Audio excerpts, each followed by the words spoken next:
chemically, it's terrible for us because our minds or our bodies are generally governed by hormones, right? And what hormones do is that once released in the mind, they take care of certain functions in the entire body and even in the brain itself. So what porn does is it overstimulates people in the way that they are. When you watch porn, you produce a hormone called dopamine, which is a feel-good emotion. So people who suffer from addictions of any kind, not just porn, what they're really addicted to is the feel-good rush that comes from the dopamine released in their mind after or when doing that activity.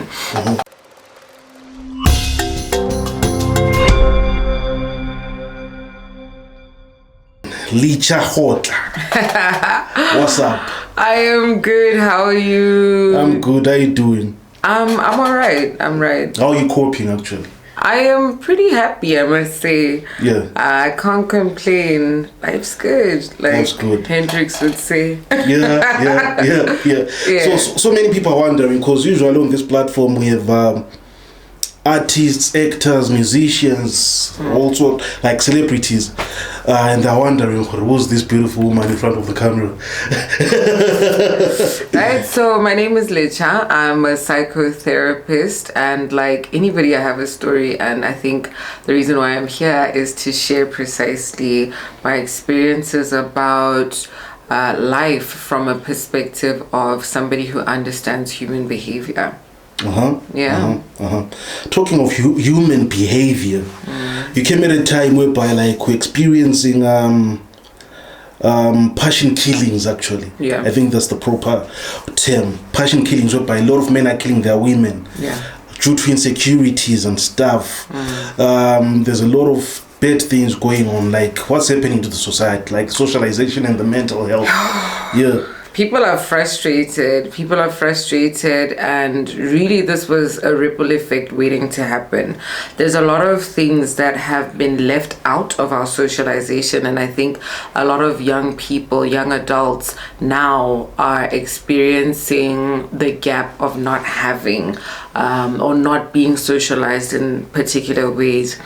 We're not taught to value instilling self-esteem in children, and we see it in young adults who grow up without a proper sense of self-esteem, with a low self-esteem in particular, and these are the kind of people who tend to be really problematic when it comes to relationships. They have insecure tendencies, they have tendencies to get overly emotional about issues, and sometimes that can get dangerous because when emotions are involved, it's very difficult to put a cap on stuff, and that's why that's how we start to see things turning violent, and worst case scenario, people killing each other. Before we talk about emotions, you mentioned that there's a gap that is skipped when someone is young in terms of socialization.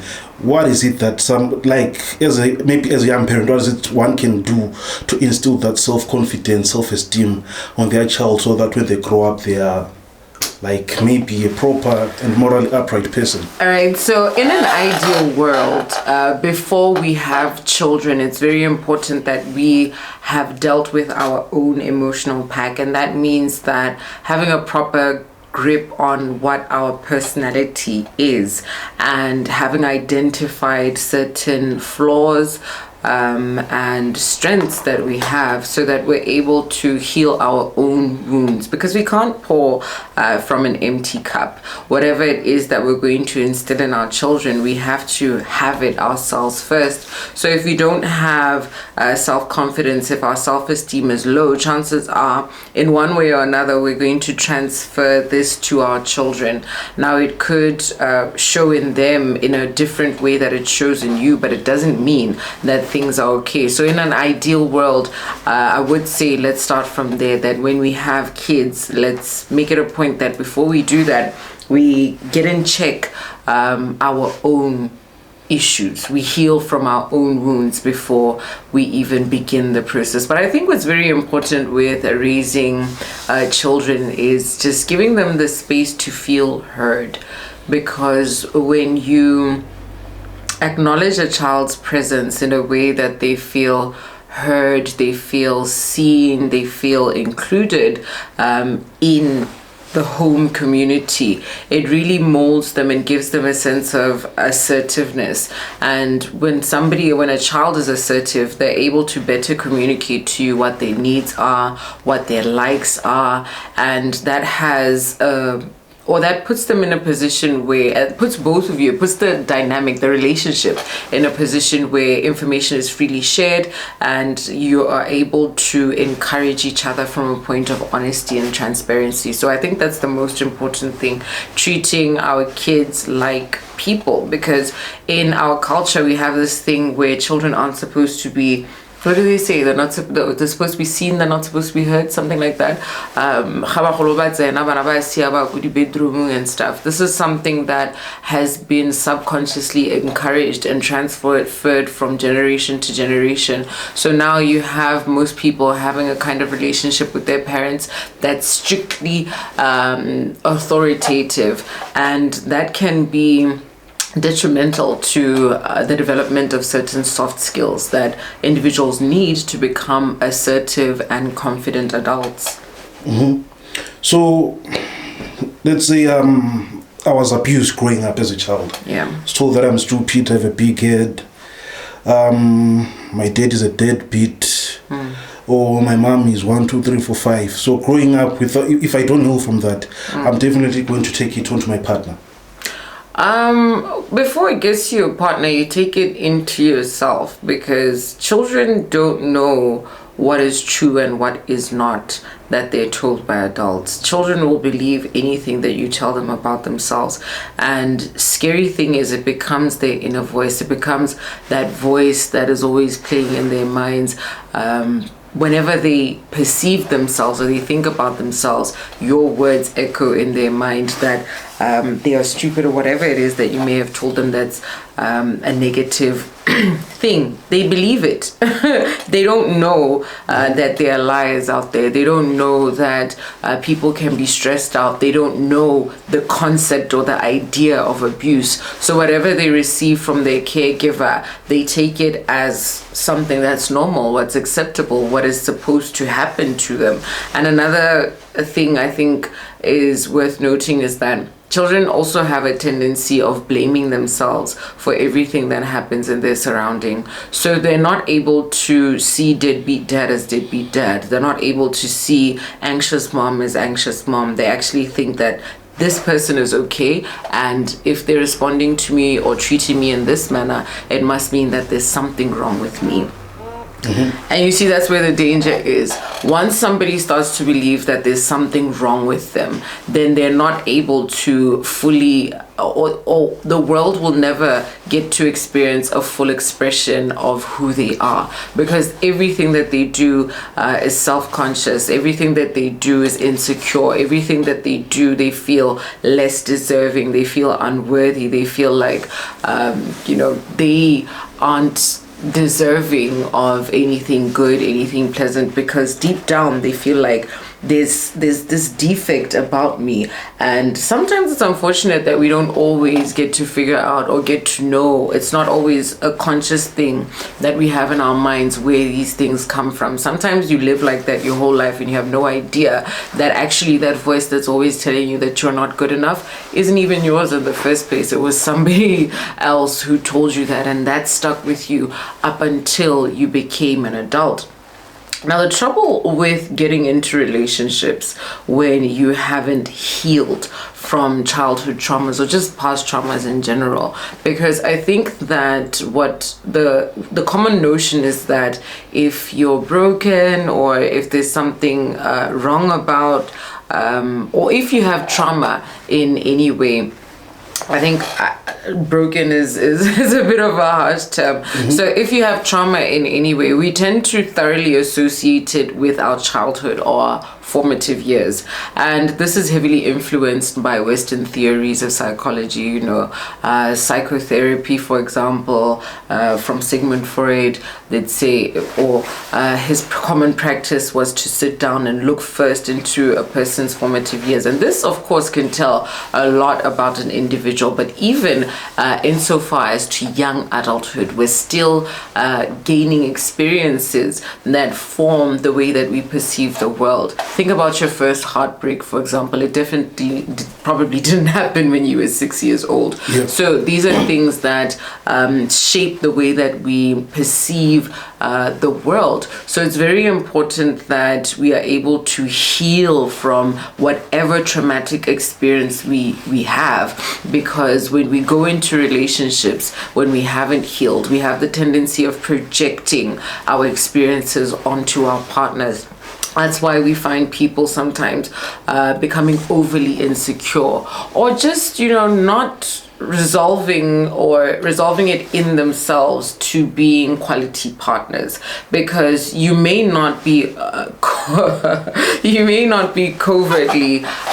toxic, but there could be certain toxic traits about the way that you handle relationships. For example, being afraid of commitment, being a poor communicator, being, just holding back what you should be able to openly give in relationships can be really frustrating for the other party. And the fair thing to do is to deal with that before you get into a relationship, because once you're in a relationship and you expose somebody else to that, then it's no longer your thing. It becomes you guys' thing, and that can be a bit tricky. So at which stage does it reach to killing? Yeah, to killing. It reaches killing where resentment has piled up. You're in a relationship, for example, and things aren't necessarily going as they should be going. For example, one partner or both partners are terribly insecure about the relationship. One partner feels like they're not necessarily receiving as much as they'd like to receive from the other partner. And instead of being able to freely talk about it, or maybe you do talk about it, but resolve doesn't seem to happen. So what happens in that case is that you start to resent each other. You start to silently hate each other, though you are in a relationship. And it's so sad to see, but it's quite clear when it's happening to the trained eye, because you can see certain things, certain dynamics in the relationship. For example, whenever there's a conversation, it's like the two parties can't help but pull in opposite directions. Not because they're strongly opinionated like that, but they do so just for the sake of not agreeing with their partner. You see, things like that, just failing to be nice to each other. Things like that can really be telltale signs that the relationship perhaps is now brewing a lot of resentment within there. And resentment comes about where one or both people simply feel like they are just not getting what they're asking for. So they start to silently resent their partner for making them take that from them, because deep down they're feeling like, ish, I've sacrificed so much, or I've given up a whole world out there. I could be with anybody in the world, but I'm here with you and you're making me deal with this. I don't think it's fair, but it's unfortunate that when we find ourselves in these circumstances, we barely ever use our words like I just did. We tend to use more passive aggressive ways of showing it, picking arguments, doing some of the things that I described earlier. And that's how sometimes it can reach to the point of getting violent and even killing each other. Because when it starts to get passive aggressive, nobody's talking, but emotions are flaring so high. You're so angry at this person, but you're unable to even begin to unpack where it started. And that can be really overwhelming. And that's what sometimes drives people to the point of getting physical. Okay. What you're saying, we see this every day on a daily basis. Yeah. We just say, no, that's an abusive relationship, that's a toxic relationship. Yeah. Like almost everyone is a story to share with a relationship with such traits. Speaking as a professional, I'm sure you've been through such relationships. Yeah. You've actually shared also on your social media that you've been through such relationships. Yeah. If you can just take us through like the experience and how you managed to get yourself out to the heal and stuff. Yeah. Honestly, that's a very interesting story, one. And I don't think I've ever spoken about it publicly since the time that it happened. I was younger. I was less careful about what I posted, maybe. But at a certain point, I realized that this was such a personal journey that I wanted to go through it in private. But I really think that my experience with a dysfunctional relationship really saved my life, because funny thing is, while going through it, I was actually studying my course. So you think somebody, a human behavior student, would know what to avoid. But that isn't the case. People are people, and I had my own traumas that predispositioned me to be in that kind of relationship. So when I was younger, I got into a relationship. I must have been about 19 at the time. This is precisely 10 years ago now. And you know, when it started off, it was all roses, as it would be. I properly experienced the love bombing stage, where, you know, this guy was everything. He was amazing, and it didn't help that I was thoroughly attracted to him. I remember the first time I saw him, he was wearing a Superman shirt, and you know, I know perhaps by now everybody knows who I'm talking about. This is slightly touchy for me, but you know, if it helps somebody that I share my story, I am willing to do it. And yeah, I remember the first time I saw him wearing a Superman shirt, I was like, wow, I need to give me some of that, you know what I mean? And it didn't start off like it ended, you know. For me at the time, having not have experienced myself at that deep level, I didn't even know that existed. But as life would have it, you know, there's certain lessons that you must learn, and I thank God that I got to experience that young. So yeah, we met at university, and you know, things started off really great. It was fun.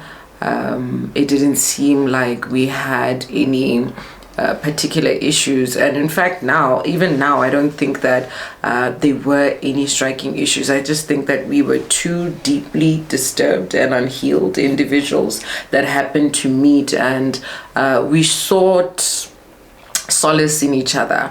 We were each other's escape, what my friends and I like to call bilis.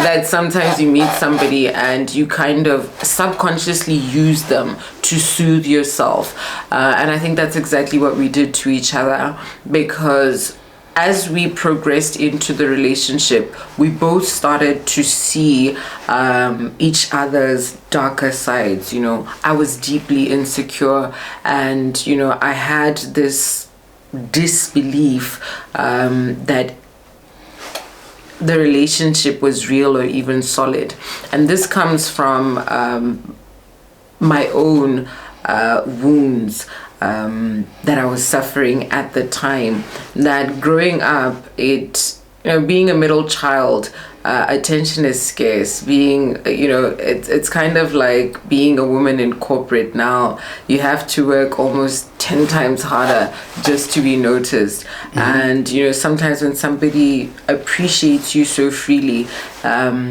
with that kind of mindset, I was thoroughly in disbelief of that, and that made me behave in really erratic ways. I had really terrible mood swings, and you know, I'm so glad that I get to also look at things now from a perspective where I can see where I was toxic as well, because I think most of the time when we speak about failed relationships, we usually speak from the voice of the victim. But this isn't to say that the gentleman was innocent either. He also had his own fair share of toxic traits, and only he knows where that really came from. But the way that I experienced his dysfunction is in a manner that he'd do this thing where he'd be on and off. Like I mentioned, the love bombing stage, the first 2-3 months things seemed to be absolutely fine, but after some time, I started to realize that there was a lot that he hadn't told me about his current and recent past, and things just started mushrooming up. There'd be this girl showing up from somewhere, messages coming in about, this and that. And it was just so painful, because I think that's when the gaslighting started, where, things would be in plain sight in front of me. But just because I didn't believe that anyone, really, not just him, anyone would have the audacity to blatantly lie about something that's so black and white, I continued in the relationship, holding on to the idea that maybe it wasn't true. Maybe what I'd seen isn't what I'd make from it. And his denial also came with utterances like that. Kante Letsha, what's wrong with you? Do you think that you're the only person who I talk to? Do you think that I'm capable of doing such a thing? But you just did. But so that can be very confusing, and it can be very hurting to not just your self-esteem, but also your confidence in yourself, because you start to doubt your intelligence as well. You start to doubt that, when you see things, they are what they actually are, because all the time you gather all the evidence that you think you can, and you present it, and it still gets denied, still gets dismissed in one way or another. I remember experiencing extended periods of silent treatments as well, where something would be wrong, I'd bring up an issue and he'd just go silent. And it was so torturing, because at that time, I'm wondering as well, what's going on, what did I do wrong? And also with the kind of thinking that I had at the time, I wasn't empowered to realize that perhaps it's not even my fault. So when you think like that, when you think from, or when you're disempowered, or you believe that you have a defect, something's wrong with you, you have a tendency of not making people account for how they treat you. And that's when people really can, get away with a lot. And that's exactly how our relationship went for the most part.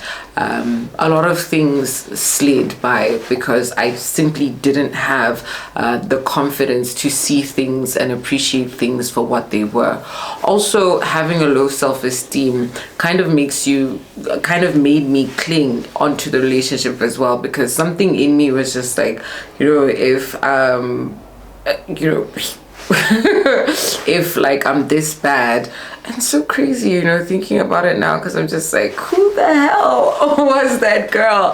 But it was me. And it's just, it's having that kind of thinking. I was thinking that if I lose this relationship, like, where am I going to get another one? Like, who is ever going to date me? Also because, like, there's all that gas in my ear that he put there, like, Letsha, this and that about you, you're so terrible, you take everything personally. I still vividly remember that one. You take everything personally, so I'm thinking that, if I am this bad, then it means, probably nobody else is ever going to take interest in me. And of course that wasn't true, but that's what I thought and felt at the time.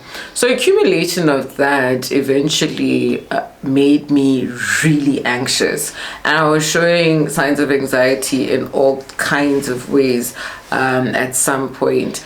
But, not really having a close-knit circle around me, it took a really long time for me to realize the issue for myself, because I didn't really have any immediate friends to be like, okay, maybe something's wrong. And even those who did notice, at the time, mental health wasn't really a thing, so people would just be like, you're quiet these days, you question yourself a whole lot more these days. But we couldn't really put a finger on it and say, no, this is what you're going through. That progressed into a full-on depression.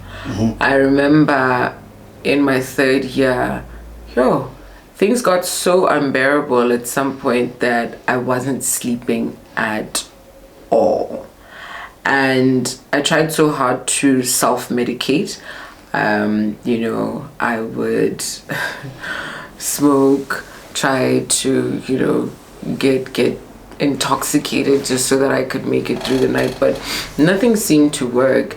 And one time, thank goodness, one of my lecturers noticed that things were really off with me, and she called me to the side, and I had a conversation with her, and then she took me to her office. That's when we did a psychometric, and the result came out that I was extremely depressed.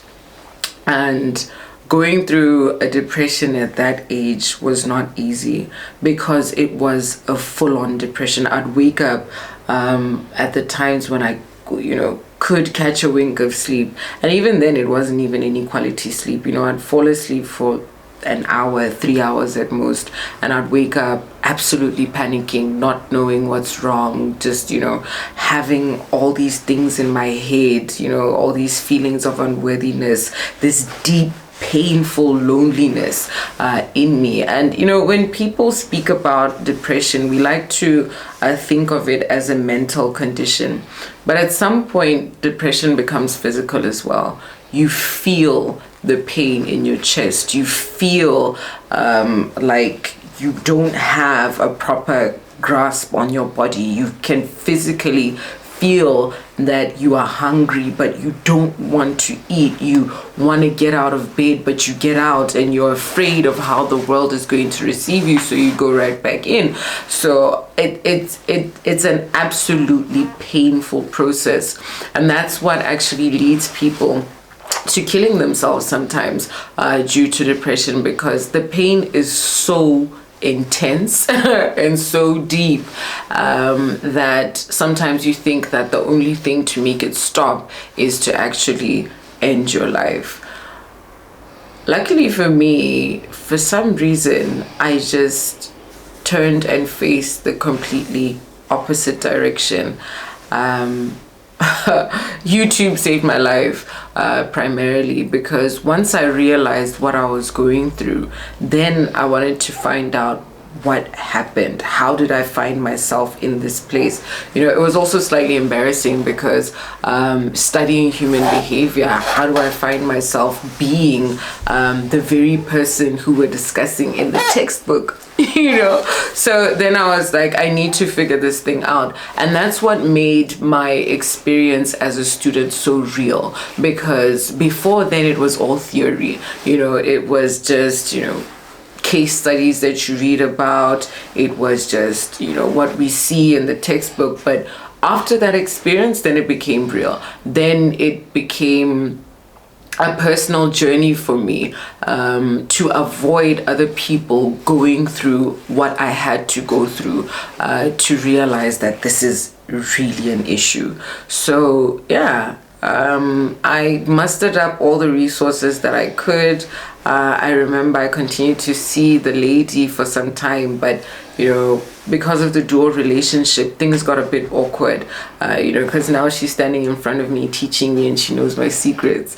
So I had to really be creative about how to find information, how to learn more about myself. And that's how I got to realize some of these past wounds, past traumas that I had suffered, and how they had shaped my perspective about people, how they had shaped my perspective, first primarily about myself, and how that made me apply myself to the world. I realized that there was so much room for improvement, and I got down to doing the work, and it hasn't been easy, but we get better every day. All right. So, thank you for sharing your story, but you said something interesting that I just want us to quickly touch on before we get back to your story. You mentioned that mental health in our society is viewed not as a thing. Yeah. And then depression is people don't understand depression. Yeah. So let's start from mental health is not a thing. Yeah. So, like, why is it that mental health is viewed as if it's nothing, because I know our African parents be like, when I was saying that you have a mental health problem, stand up, go outside, blah blah blah. Yeah. I think, in all fairness, we are only now becoming abreast with the language, with the vocabulary for mental health. I do think that pre-colonization, perhaps, we did have certain indigenous practices that helped us not suffer mental ill health. However, I can't necessarily say that I believe that even then it was discussed. I think just the way that we socialized helped us avoid being mentally ill, and that's why it never really was a thing, because mental illness or mental ill health wasn't as prevalent as it was now because of certain social structures holding us together, social structures like family, like economic systems that weren't as harsh as the ones that we have to deal with now. Things like that really created a certain level of comfort, a certain level of community for people back then, and that's why I believe that back then we actually had systems to support us, so it never turned into a thing. But as we progress into the times that we are in now, then certain structures got taken away. A lot changed. The young African child had to adjust to a completely new setup, a setup where, the concept of being successful, the concept of being rich was completely different. We went from being farmers to being bankers and receptionists, and that whole transition and change, and even the whole urban migration thing meant that we left a lot of things behind, and some of these things are what helped us. It gave us a fighting chance against poor mental health. So when that was taken away, we had to adjust. But because it was never a thing that we spoke about, it was hard to create that reference point to go back and say, spending time in nature actually can be very therapeutic. This was something that people back then took for granted because it was there in abundance. Only now we're talking about it, that it's a thing, because we don't have it. So that lack of vocabulary created somewhat a gap up until maybe 7 years ago, when we started realizing that numbers were rising, numbers in suicide were rising, numbers in depression, anxiety were rising, and that's what caused us to really be like, oh, okay, what's going on here? That's the whole hashtag mental health is real and all of that. It was always real. We just never were exposed to as much triggers for poor mental health as we are now, and that's what makes us vulnerable. That's what makes us exposed to so much poor mental health. And a lot of these things come from the root of poor mental health, or the pandemic that we're going through now, really is multifaceted.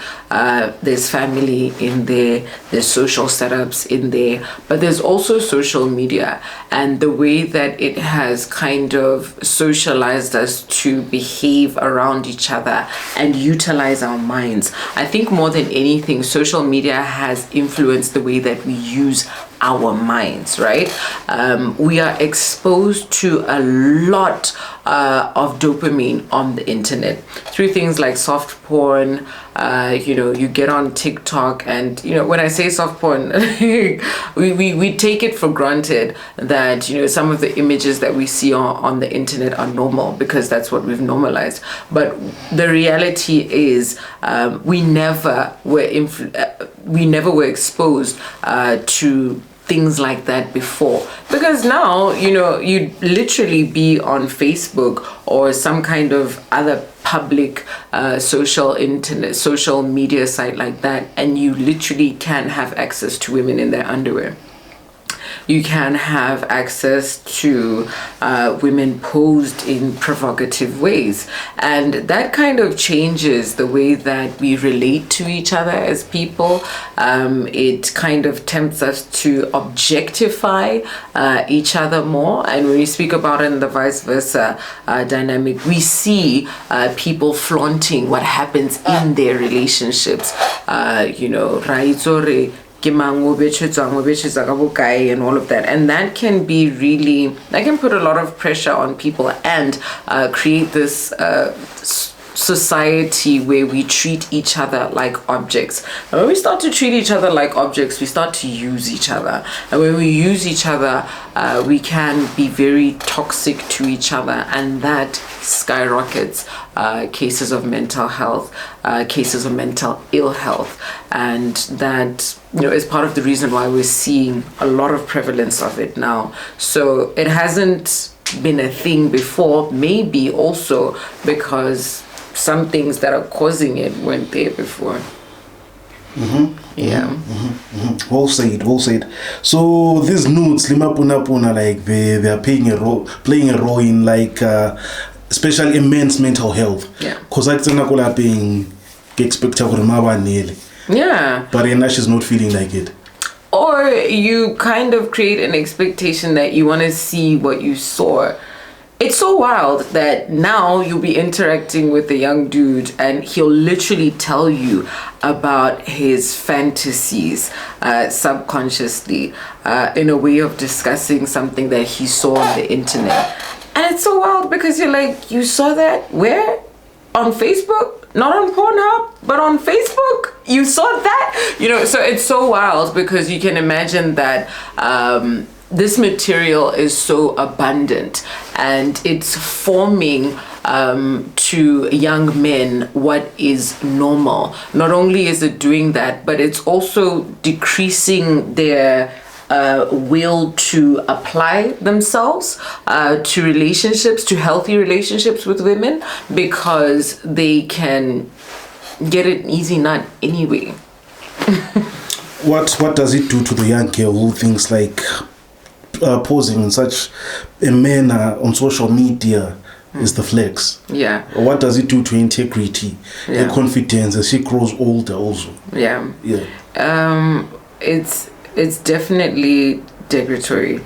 And I know I'm playing devil's advocate by saying this on a public platform, but because of the prevalence of it, but it is definitely degradatory because essentially what you put out there is what people learn to want to associate you with and also appreciate you for. You're saying that this is what I'm showing off to you, this is what I have to offer, this is what I'm flaunting, and it's beautiful. Yes, absolutely, no doubt about that, but it's important that certain things be treated in a sacred manner, certain things be withheld so that they can only be released when necessary, right? We don't see cars randomly moving up and down the streets, right? You have to start the engine, you have to put it in gear. You see, there's certain work that needs to be applied to unlock certain levels. But you see now, we're skipping the process and going straight into the hard stuff. And that can be very degradatory, because for a woman on the receiving end, or for a young woman on the receiving end of a dynamic like that, it can feel like, oh, okay, because, with sex and the woman and man dynamic, there's a power exchange that happens when a man and a woman have sex. Really, the way that men need sex is not the way that women need sex, right? Desire can be the same, but with men it's hardwired in their function. It's much stronger. It's a much stronger urge than it is with women. And we can argue about libido all day, but this is something that's scientific. This is a genetic fact about men and women. So the exchange of power is exactly that as a woman, when you satisfy a man, you have really given him the maximum of what you can give him. And therefore, you must get a return. Therefore, you must get something equivalent to what you have given. And the unfortunate circumstance of this whole free sex and nude era is that young girls aren't getting their ROI, and unfortunately what we're seeing is that now a lot of young girls are resorting to say, okay, pay me, give me money, right? Give me my my ROI in terms of paying me for having sex with you, or just being in a sexual relationship with you. And the unfortunate thing that is happening in the undercurrents of that is that this man, or whoever is agreeing to pay you for sex or for any kind of sexual activity or interaction, is still not putting in the effort.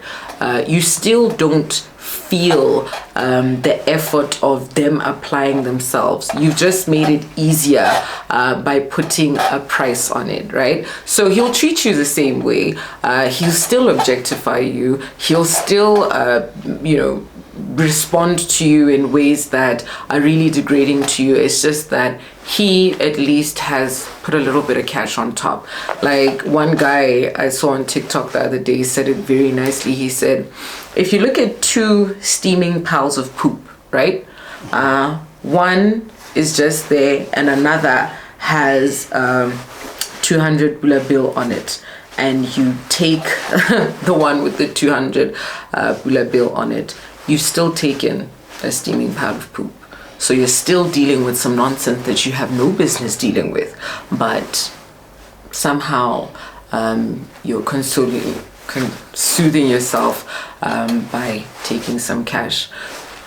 Yeah, so it's sad because it's it's easy. It's still always, the dynamic always turns out like this. It's easy for the young man. It's easy for the guy who's pursuing, and that's exactly what we should be trying to avoid.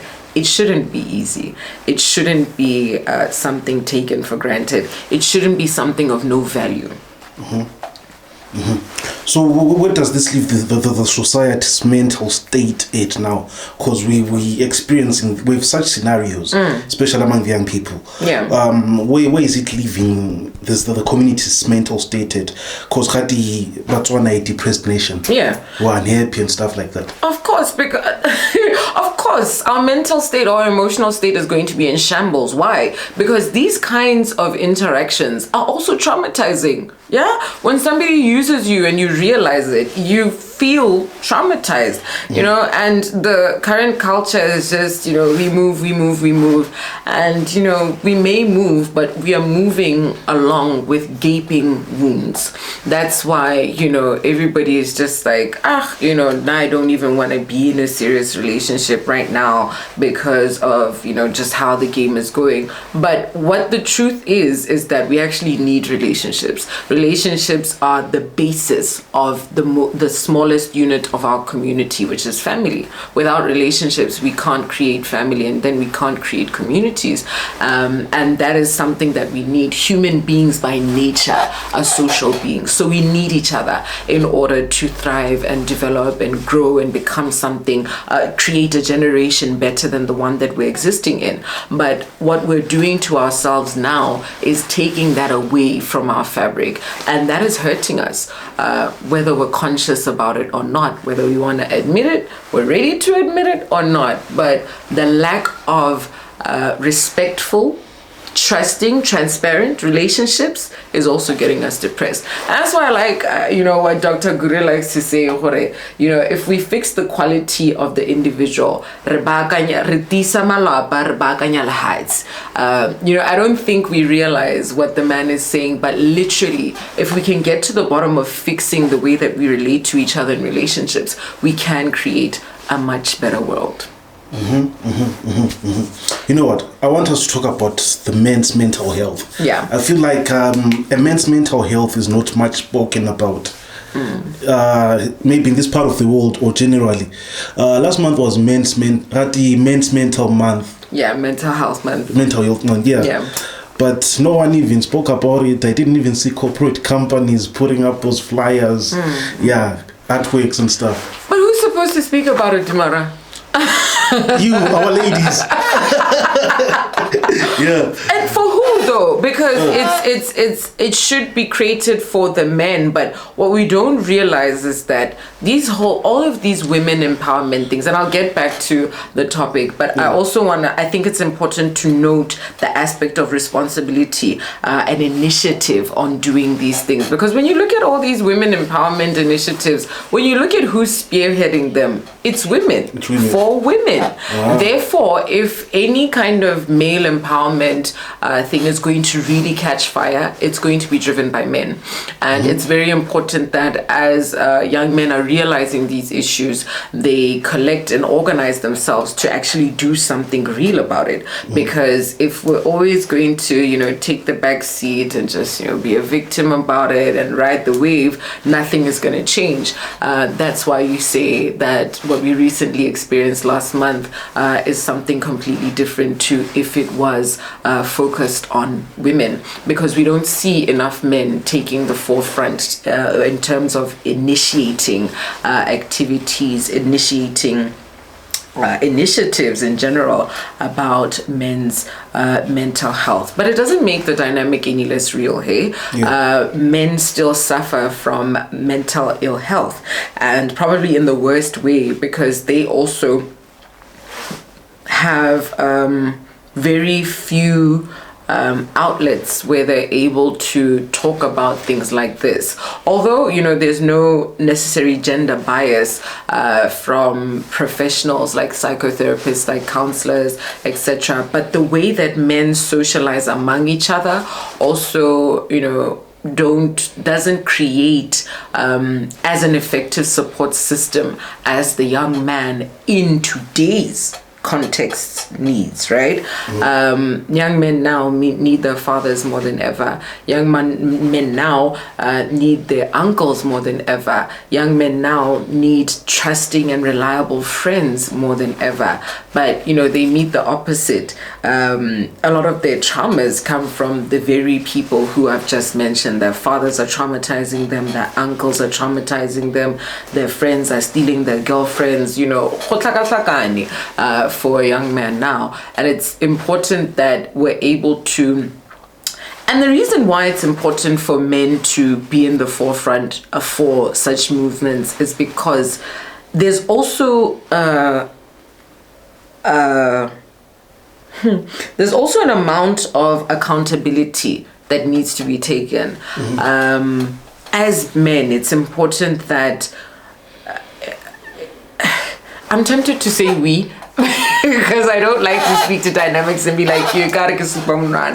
But it's very important that men also deal with these issues with a level of truth, to say that there's so much that I previously didn't know.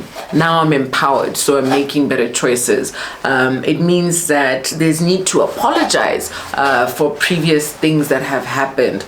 There's need to admit. There's need to let go of the shame.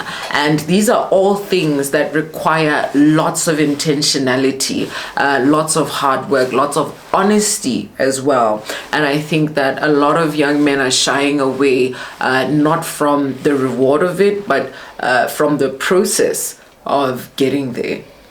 Getting the healing. The healing is not cheap, yeah? And I feel like I previously described how things have become easy for a young man now. And that's why we find that we're dealing with a lot of low energy, low will men. And when we speak about dynamics like healing, it's something that most of them just don't have the capacity for.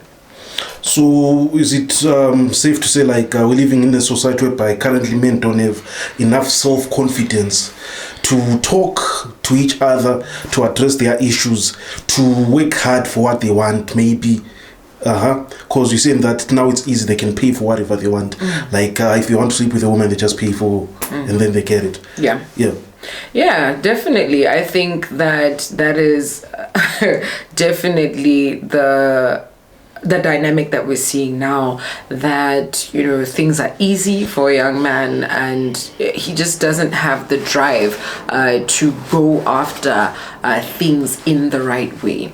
That's why we find a lot of, even male-led organizations are starting to take the shape of, having that toxic culture, that misogynistic culture, because there's work that comes to letting go of certain dogmas, that there's work that comes with unlearning certain things. And that's exactly where the curse is, Jumara, that because it's working, why fix it? Why must I become respectful all of a sudden when, I still talk to people however I want, and they'll still do what I want from, or I'll still be able to get what I want from them? Why should I tell the truth when I can lie and I'll still win? Why should I work hard when I can just pay a bribe? Why should I, right? So that's always the question, and that's why I think we're not really getting anywhere when it comes to empowering men in terms of mental health, because like we like to say in clinical practice as well, when you come in for counseling, when you come in or when you embark on the journey of healing, 90% of the work is going to come from you.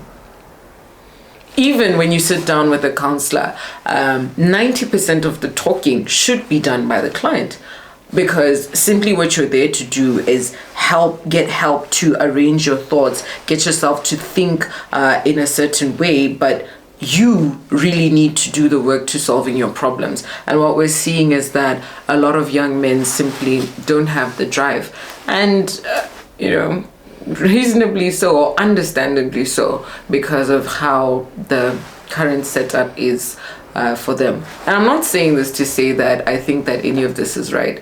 I just can't help but admit that I understand how we got here. Okay, due to time, I just want us to talk about this one topic before we shut it down. Okay. Depression. Depression. A lot of young kids are saying that they're depressed. Talking of a kid who's like 15 years old, talking of a 20-year-old, talking of a young adult who's 25, between 25 and 30, 35, they say that they're depressed. As you go above 35, they say they're stressed. So the word depression started gaining more popularity within the last 7 years, if I'm not mistaken. So why is it that it's the young people that are saying that they're depressed? And what is depression? So depression, in clinical definition, is experiencing lingering emotions of sadness over a an extended period of time. Yeah. Usually the danger mark would be 3 months. So if you've been sad for more than 3 months, then you probably are experiencing depression. So the dynamic of young people experiencing depression, could be due to several factors. From my perspective, I feel like a lot of young people are dealing with things that we never had to deal with. And just the same, when we were coming up, people who were senior to us, our senior generations, had never experienced what we were starting to experience. The soft porn culture really started with my generation, and it started on TV. But you see, with TV, at least it was viewed in public. Dad would be in the sitting room as well. Auntie would be passing by. So, there was some kind of monitoring to what we were watching on TV. But this whole exposure to what what young minds are not ready to comprehend also introduces a certain amount of trauma that can really mess with the normal functioning of a young mind, and that can predispose a young person to depression. But it's not to say that even previous generations didn't start to experience trauma or start to get stressed and depressed at that age. When you think about it, when we were younger, we did have kids who were retaliating in some way in their environments. We had young kids who started drinking at a very young age, young people who started smoking at a very young age. I remember when I was coming through school, gardening was a thing, you know what I mean? And now when I think about it and I look back, I can't help but feel that the young people who indulged in things like that were doing it because or doing it for the reason of soothing themselves, just as the young adult does now, even the fully fledged adult does now. Whenever you see somebody displaying an anomaly, it could be a screaming sign that their emotions are unstable. And if your emotions are unstable, then that begs the question, or that's a sign that things are not okay, whether it has reached the level of depression or not. And most of the times, when we speak about young people saying they're depressed, these are self-diagnoses. These are young 15-year-olds going to see Dr. Google, seeing a few symptoms and, picking up on the buzzword and saying that, Linda, I'm also part of the community that's depressed. Sometimes to feel cool, sometimes not, sometimes it's real, but most of the times, especially in the much younger communities, it is usually just a sign that there is some emotional instability that's going on. But for the adults, I think for a long time, even from ages as tender as 15, we've just been kind of going through the emotions. Masalo likes to say, hey, as long as we are surviving, as long as we think we're fine, right? If you can wake up in the morning, make it to work on time, if you can function, then you consider yourself as fine. But there could be so many things going on much deeper underneath. And the thing about emotional suppression is that I mean burying your emotions, not dealing with them as they come, is that eventually they come back, and they come back in ugly ways, and they haunt you, and that's what really gets you to fall into the cycle of anxiety that leads to depression, that leads to worst case scenario, suicide. Okay, suicide. Yeah. That's what I wanted us to talk about next, before we talk about porn. Yeah. So with suicide, there's a lot of suicide numbers. Yeah. Young people, grown people. Everyone is scared of dying. Everyone is scared of dying. If a lion comes here, all of us will run away. But there comes a time whereby one decides to end their life. Yeah. It's either through taking poison, hanging themselves, jumping off a tall building. We've lost a lot of people that we adored, we loved, we respected. Some people that we know. What triggers one to that period of ending their life? The unbearable pain. Depression is painful, not just mentally, but physically as well. Let me talk about the mental pain of depression for a minute.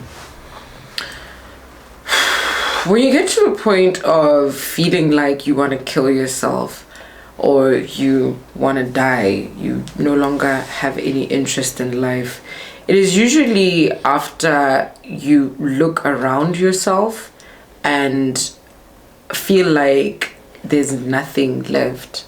And you could have, certain people or things in your environment, but if it doesn't deeply resonate and connect with you and you believe it for that, then it becomes very easy to, exist in this space where nobody cares. Therefore, why is it important? If nobody cares, then why should I continue taking this pain? Why don't I just end it by ending my life? So really, when it gets to that point, that's what it's about. It's not really about wanting to die. It's more about wanting to end the pain, because earlier you said that we're all afraid of dying. I actually think we're all afraid of pain, and when the pain exceeds the concern for wanting life, then suicide becomes easy. All right. So I'm gonna throw back a question. Yeah. There's a gentleman who committed suicide. We all know him. Yeah. He was a rapper, very rich. He suffered from depression, and it was said that most of his depression was contributed by the fact that he didn't spend much time with his father. His father was not present that much in his life. And at the same time, this rapper was super rich. So when he committed suicide, someone knew that I had links to the deceased, and they asked me, why is it that this guy committed suicide as rich as he is? And then another person was asking me, Abari, my father passed away when I was 15, but I'm still standing here strong. Yeah. So like, in our African community, if you are rich, you're not expected to commit suicide. Yeah. Which is so wild, because it's not in our nature to be affirmed or to even gain sustainable gratification from material things. Riches make our lives comfortable, but they don't connect with our actual essence of being a human being. That is a spiritual thing, and money does not impress spirit. It doesn't even impress soul. So that's why we find people living very comfortably but still going through the worst emotional pain, because money doesn't have the capacity to, or it's not able to reach our spirits. And that's where the gap usually comes in. And you see exactly what you just described. This person was suffering from a pain of not having a certain relationship in their lives, and that can be very painful. As overlooked as it is, one of the biggest childhood traumas, one of the most painful traumas that exists, is suffering neglect from your parents. Not being nurtured by either one or both of your parents can cause really deep pain, and that pain can stick with you for the rest of your life, because it's very confusing. Why did I have to go through this? Why are other people able to have good relationship with their parents but I don't? There's also a certain level of rejection that it comes with as well, and that rejection triggers self-esteem issues, because you feel inadequate. If the very person who brought you into the world cannot accept you, then who else can? And that can be very painful. That can cause somebody to live with a lingering sense of loneliness, and that loneliness can also cause them to withdraw from the world. So even when they interact with other people, even when they get into relationships, they've left something behind for themselves, because they also feel like, if I show it all, then this person's going to leave me because it's because there's something wrong with me. It's because, there's something. And these things, or that process can happen subconsciously, and that's the pain of it. You're thinking it, you don't know where it comes from, but like somewhere deep down, your behavior has taken on this habitual pattern that you relate to people on a shallow level because you don't want people to see your defect. Meanwhile, there's nothing wrong with you, and you holding back from creating deeper relationships then exacerbates your feelings of loneliness, and then it affirms to you that indeed nobody cares. So because the cycle that the parents started is now being continued by you through your trauma, through your thinking pattern. And as that continues to go on, it gets worse. And, sometimes you find yourself facing certain life challenges where you simply cannot survive without a support structure. And that's when it gets to the point of suicide. So, people are going through the most. Really? Yeah, they're going through the most. So I really don't know, like, how do you advise someone who's going through that chain? Yeah. Like, some people have confidence to tell you, my guy, I'm depressed and stuff like that. But how do you console? Do you have to console? How do you respond? Like, how is the conversation supposed to be handled? Yeah. I think it should be very empathetic, if there's such a word. It beats me all the time, despite how much it's sprinkled in my professional vocabulary. But we should, the best way to deal with that kind of situation where somebody is experiencing something, around you, and particularly when you have no idea what the experience is like, not to pretend that you can, but just to fully listen and be present for their experience. Empathy is challenging yourself to feel with another person. So you don't always have to understand fully what the person is going through, but if you can extend them the courtesy that what they're going through is real as it is for them, then you've done a good job already. Okay. Yeah. Right. I think people took that into note. I think they took. Okay, so lastly, you mentioned the word soft porn twice. Yeah. So yeah. Now there's hardcore porn, which a lot of people are addicted to, and they're not aware that they're addicted to it. Yeah. They can't sleep without watching porn. They can't get out of the bed in the morning without watching porn. Yeah. And there's other activities that they do after watching porn, which is masturbation. Yeah. And both porn and masturbation are not good for a man's mental health. It's mostly men who watch porn. Yeah. Yeah, I don't know about women, but it's mostly men. You'll be surprised. Yeah. So, how does porn addiction and masturbation affect a man or a woman's mental health? Yeah.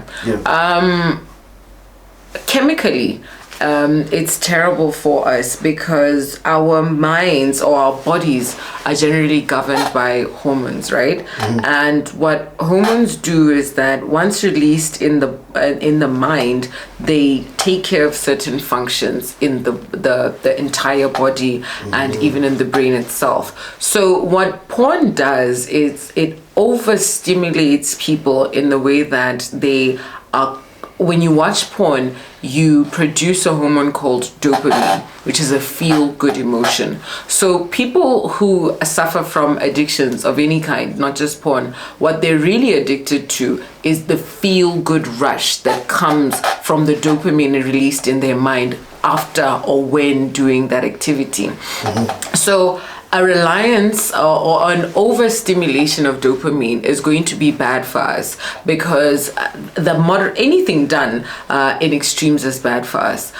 One, but also it's very important to note that there's a link between will and moderating our dopamine levels. If we overstimulate ourselves and over release dopamine, it kind of gets us to just be lazy and chill back and hang back, and you know, it affects the level of initiative that we can have. Why? Because most of our drive comes from wanting good things, wanting to feel good, wanting to achieve certain feelings. But if you already have had a dopamine rush in your mind, you already feel like, you know, I've achieved. Why should I go after anything else? So subconsciously, what porn addiction does is it makes you lazy. It makes you lack initiative. It makes you lack will.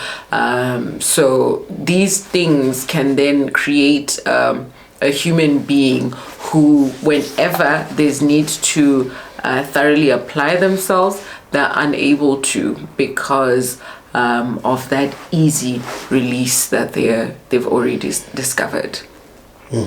Yeah. So, as an addict, porn and masturbation addict, you eventually live a life whereby you find it not necessary to achieve and complete your tasks. Is that what you're saying? 100%. Not only that, but any kind of addiction really does that. Your world becomes centered around that substance, around that activity, and slowly the significance of other things starts to fade away. Right. Well said, bro. Well said. The last time I saw you, like, we're still young kids, and you're speaking like a whole grown woman, bro. I'm a big girl now. Yeah, dude. There's a lot of issues to unpack. Yeah. So I think you should like pay us a visit 2 or 3 times so that like we unpack all these issues. Yeah. Yeah. So that like we get to like know everything about mental health, socialization in the community, and everything. Yeah. But for today, thank you so much for sharing your insights and your wisdom. Thank you for having me. Yeah. And also you practice it, right? You have your own practice. Yes. Yeah. So where can one find you? After watching this, I'm sure they'll be like, I want to have a one-on-one with this lady. Yeah. Right. So the name of my practice is Ether Institute. Ether like energy, like NAS, right? Institute. So you can find us on Instagram, on LinkedIn is where we're most active. Alternatively, you can reach out to me directly on social media, on LinkedIn or on Facebook, or don't hit me up on Instagram. Some professional stuff. Yeah. Okay, like that. I do share professional material there, but for if you really want to get straight into business, LinkedIn is the best platform to reach out to me on at Letsha Kgotla. Alternatively, you can reach out to me on my cell phone number on 72383085. All right. Plus 267 then. Plus 267, by the way. Yeah. So you do work with corporates, individuals, and different institutions, right? Yes. What primarily our work does is we help organizations improve, or holistically and sustainably improve their human resource. We help people discover how to become better at being themselves, so that their productivity, their personal productivity goes up, and that increases the productivity of the organization, and the collective practice of that in the organization will improve the entire culture of the organization, making the organization safe and enjoyable environment to exist in, which I think is very important for the modern day employee. Right. Letsha Kgotla. Yeah. Yeah. It was nice having you here, bro. Yeah. Looking forward to another session with you, so that you can share like your different insights and wisdom. Yeah. No, folks, it's a wrap. See you next week with another incredible guest. Yeah.